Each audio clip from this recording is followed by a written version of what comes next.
ကဲဟောဒီမှာကောင်းမဖုံတိုင်းခောက်ဆွတ်တပွဲစားလိုက်အောင်မယ်ဟောဒီမှာ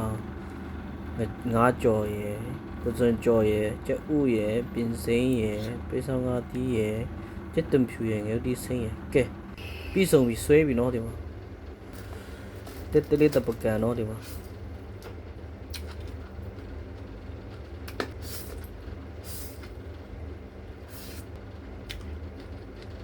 ကြက်တံဖြူကတော့ဒီခောက်ဆွဲတုံးရတော့ရှယ်မရှိတယ်နော်လိုက်တာတော့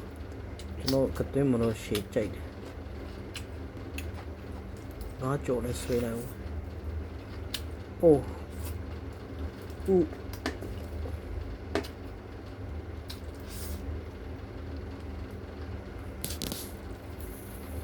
ညနေလုတ်သိမ်းချိန်နဲ့အပြင်းပြေအစာဖြီတယ်ခောက်ဆွဲတုတ်စားနေတာတယ်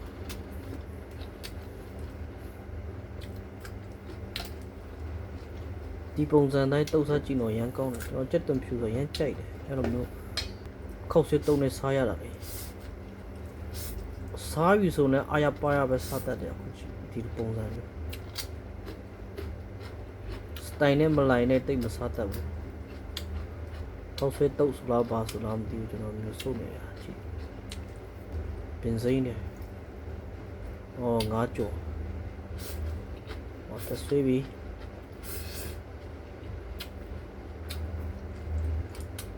ကိုဘိုက်စာ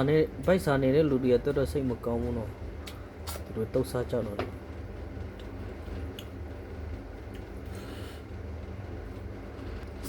အရတာလေးရှိတယ်ဒါသူတိုင်လှုပ်စားကြည့်တုတ်စားကြည့်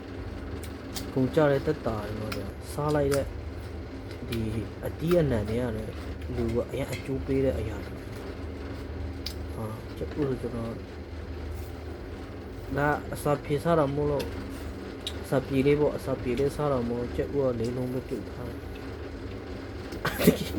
ဖိုက်စားလို့စားရတော့အဝစားရတော့ဘယ်လောက်မျိုးစားမှမသိဘူးပါလာတောင်းပဲတော့ဒီကောင်လည်းမလို့